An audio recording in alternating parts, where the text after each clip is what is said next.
Hello friends, welcome to target online exam. आज हम discussion करेंगे सीडीपी सुपर टेट में 10 नंबर के क्वेश्चन पूछे जाएंगे। आप लोग वीडियो को लास्ट तक जरूर देखिएगा और आप लोग लाइक नहीं करते हैं, प्लीज आप लोग लाइक जरूर कर दिया करें। अभी तक चैनल सब्सक्राइब नहीं किया है तो चैनल सब्सक्राइब करके बेल आइकन प्रेस कर लीजिएगा और आप सभी लोग सिलेक्ट ऑल करिएगा जिससे आप सभी को नोटिफिकेशन मिल जाए।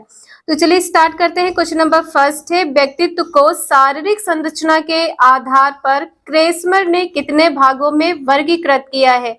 एक भाग में, दो भाग में, तीन भाग में या चार भाग में? क्रेस्मर ने व्यक्तित्व को शारीरिक संरचना के आधार पर तीन भागों में विभक्त किया है। वह तीन भाग कौन से हैं? जिसमें है एक लंबकाय, लिख लीजिएगा आप लोग, लंबकाय है। दूसरा है सुडोलकाय, दूसरा है सुडोलकाय और तीसरा है गोलकाय, तीसरा है गोलकाय। ये तीनों आप लोग लिख लीजिएगा, आपके एग्जाम में पूछ लिए जाएंगे कि शारीरिक संरचना के आधार पर तीन भाग कौन कौन से हैं। तो पहला है लंबकाय, दूसरा है सुडोलकाय और तीसरा है गोलकाय। नेक्स्ट है, वाक बाधित बच्चों का विकास किया जा सकता है उनको कक्षा में अपने विचार को प्रदर्शित करने के लिए प्रोत्साहित करके या सही ध्वनि के उच्चारण के लिए सहायता करके या उनके द्वारा कथित गलतियों को सुनने में सहायता करके या मूल्यांकन के लिए विशेषज्ञ के पास भेजकर। ये पॉइंट यहाँ पर गलत है। मूल्यांकन के लिए आप उसे विशेषज्ञ के पास भेजेंगे और उसके द्वारा जो कथित गलतियां हैं, बच्चे के द्वारा जो गलतियां की गई हैं उसको सुनने में सहायता करके, ये भी पॉइंट यहाँ पर गलत है। ए आंसर इसका यहाँ पर सही है कि कक्षा में अपने विचार को प्रदर्शित करने के लिए प्रोत्साहित करेंगे। कभी भी बच्चे को निरुत्साहित नहीं करना है, बच्चे को प्रोत्साहित करना है। ए आंसर यहाँ पर सही है। नेक्स्ट है, बाल मनोविज्ञान वह विज्ञान है जो बालक के विकास का अध्ययन करता है गर्भकाल से किशोरावस्था तक या शैशव काल से युवावस्था तक। देखिए शैशव काल से यहाँ पर नहीं होगा, इसी पॉइंट ये भी गलत हो जाएगा। गर्भकाल से युवावस्था तक, थर्ड का आंसर यहाँ पर डी सही हो जाएगा, गर्भकाल से युवावस्था तक। यदि गर्भकाल से युवावस्था का आंसर ना आपके क्वेश्चन में दिया हो तो आप क्या टिक करेंगे? गर्भकाल से किशोरावस्था। जब ऑप्शन में युवावस्था न दिया हो तो आप किशोरावस्था टिक कर देंगे, आपका आंसर सही होगा। नेक्स्ट है, शरीर के आकार में वृद्धि होती है क्योंकि शारीरिक और गत्यात्मक विकास होता है, संवेगात्मक विकास होता है, केवल शारीरिक परिवर्तन होता है। वृद्धि में केवल शारीरिक परिवर्तन होता है और जो अभिवृद्धि होती है इसका घटक कैसा होता है? इसका जो घटक होता है मूर्त होता है। अभिवृद्धि या वृद्धि का जो घटक होता है वह मूर्त होता है। इसे आप लोग ध्यान रखिएगा। आपका आंसर यहाँ पर ए सही हो जाएगा, शारीरिक और गत्यात्मक विकास होता है। शरीर के आकार में जो वृद्धि होती है इससे शरीर और गत्यात्मक विकास होता है। अभिवृद्धि कैसी क्रिया है? जैविक क्रिया। अभिवृद्धि जैविक क्रिया है, इसे ध्यान रखिएगा। एक इंपॉर्टेंट पॉइंट है, इसे आप लोग स्टार्ट कर लीजिएगा। आपके एग्जाम में पूछा जाता है कि अभिवृद्धि को मापा जा सकता है, तो बिल्कुल मापा जा सकता है। अभिवृद्धि की दिशा व गति का मापन किया जा सकता है।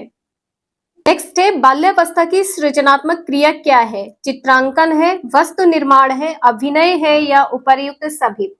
इसका डी आंसर यहाँ पर सही हो जाएगा। बाल्यावस्था की जो सृजनात्मक इकाई है चित्रांकन है, वस्तु निर्माण करना है, अभिनय है, उपर्युक्त सभी। डी आंसर यहाँ पर सही है। नेक्स्ट है, इनमें से कौन मनोवैज्ञानिक भाषा विकास से संबद्ध है? विनय है, चोम्स्की है, पावलोव है या अब्राहम मैस्लो है? भाषा विकास से कौन संबद्ध है? नोम चोम्स्की। बी आंसर यहाँ पर सही है। पावलोव ने कुत्ते पर प्रयोग किया है। एक पॉइंट ये भी आप लोग ध्यान रखिएगा कि अब्राहम मैस्लो ने अभिप्रेरक को कितने वर्गों में विभक्त किया है? 5 वर्गों में विभक्त किया है। अभिप्रेरक को 5 वर्गों में विभक्त किया है। नेक्स्ट है, एस टाइप का अधिगम किस अनुबंधन में होता है? नैमित्तिक अनुबंधन में, प्राचीन अनुबंधन में, उपर्युक्त दोनों या उपर्युक्त में से कोई नहीं।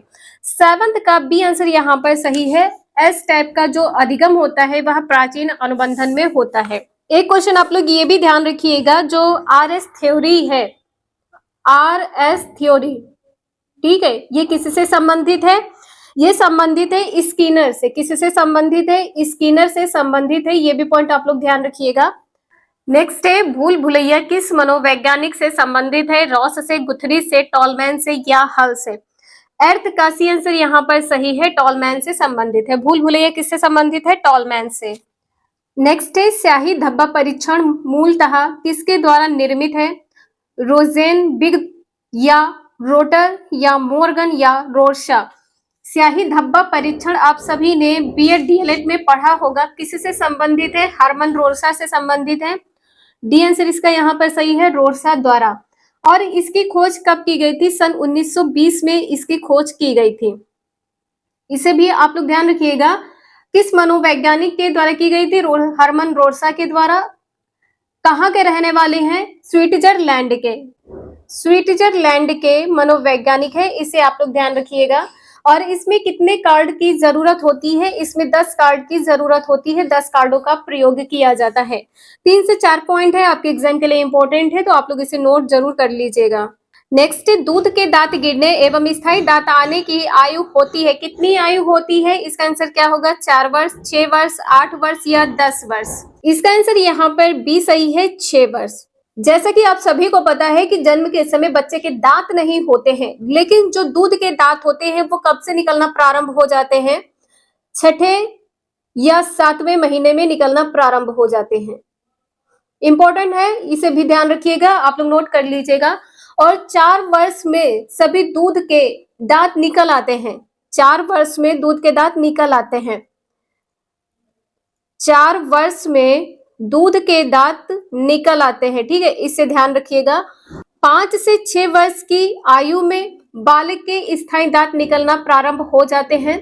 आप लोग एक क्वेश्चन ये भी ध्यान रखिएगा कि जन्म के समय नवजात शिशु में शरीर की हड्डियां कितनी होती हैं? तो नवजात शिशु के शरीर में 270 हड्डियां होती हैं। इंपॉर्टेंट क्वेश्चन है, वीडियो यूजफुल लगे लाइक करें, चैनल को सब्सक्राइब करें एंड शेयर करें। Thank you for watching this video.